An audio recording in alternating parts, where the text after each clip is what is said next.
उत्तर भारत के घनी जंगलों और ऊंचे पहाड़ों की गोद में बसा था एक छोटा सा गांव, भायपुर। नाम में ही इसकी कहानी छिपी थी। ये गांव नहीं, एक जीता जागता डर था। सुबह की पहली किरण से लेकर शाम के सांझ तक यहाँ का हर पल, हर सांस, हर फुसफुसाहट किसी अनकहे खौफ की कहानी कहती थी। और इस गांव की जीवन रेखा थी एक नदी, जिसे लोग कराहती नदी, विलाप करती धारा और रोती हुई नदी कहते थे। लेकिन दरअसल सच ये था कि नदी नहीं रोती थी, रोता था गांव का सामूहिक विवेक। रोता था वो दबा हुआ सच, जिसे दफन करने के लिए उन्होंने सदियों पुराना एक झूठा श्राप गढ़ लिया था।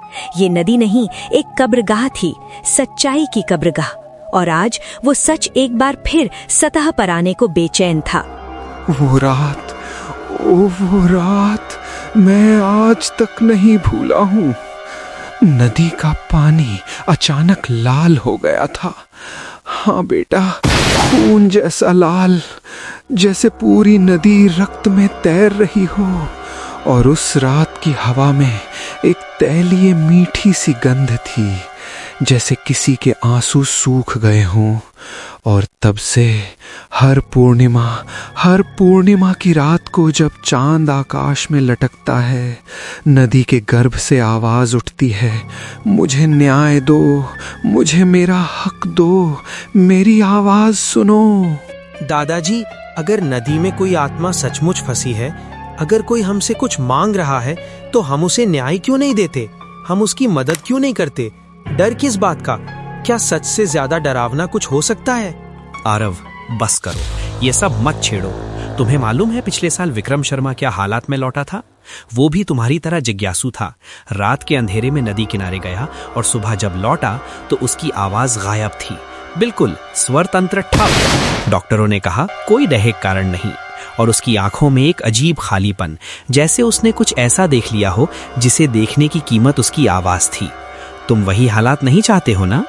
और इस तरह भायपुर गांव के अंधेरे रहस्य की गूंज एक बार फिर हवा में तैर गई। एक लड़के की जिज्ञासा और एक पिता का डर, इन दोनों के बीच खड़ी थी वो नदी, जो शायद सिर्फ पानी नहीं बल्कि इतिहास का एक जीवित पन्ना थी।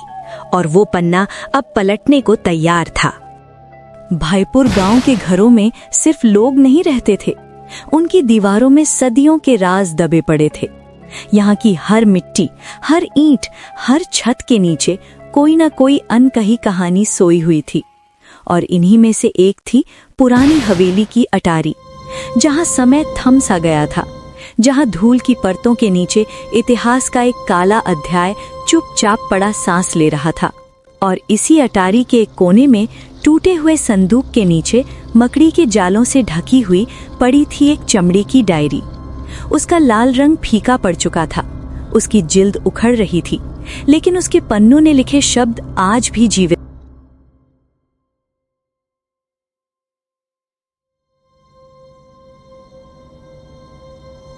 आज तारीख 15 अगस्त 1947। पूरा देश आजादी का जश्न मना रहा है, लेकिन मेरा दिल, मेरी आत्मा एक काले गहरे पाप से दबी हुई है। आज मैंने एक निर्दोष प्राण को मार डाला, सिर्फ इसलिए क्योंकि वो सच बोलती थी, क्योंकि वो अन्याय के खिलाफ आवाज उठाती थी। ये थी गांव के अंतिम मुखिया ठाकुर रणवीर सिंह की निजी डायरी। वही रणवीर सिंह जिसके नाम से आज भी गांव के बुजुर्ग कांप उठते थे। भैया, ये क्या है? तुम्हारे हाथ इतने कांप क्यों रहे हैं? तुम्हारा चेहरा पीला पड़ गया है। क्या इस डायरी में कोई बुरी बात लिखी है? रिया, ये डायरी सबूत है, जीता जागता सबूत कि मीरा बिल्कुल बेकसूर थी। यहाँ लिखा है, मेरे ही बेटे ने उस पर झूठा आरोप लगाया था, क्योंकि मीरा ने उसकी शादी का प्रस्ताव ठुकरा दिया था, और हमारे पूर्वजों ने बिना सोचे समझे, बिना किसी सबूत के उसे दोषी ठहरा दिया।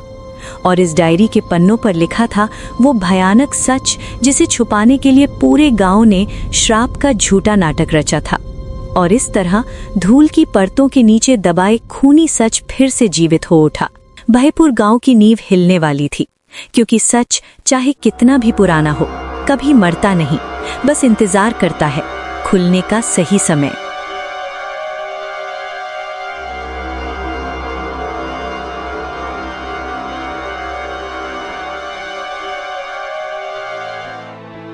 और इस तरह भयपुर गांव की वो नदी जो कभी रोती हुई नदी कहलाती थी, आज शांति की धारा बन गई।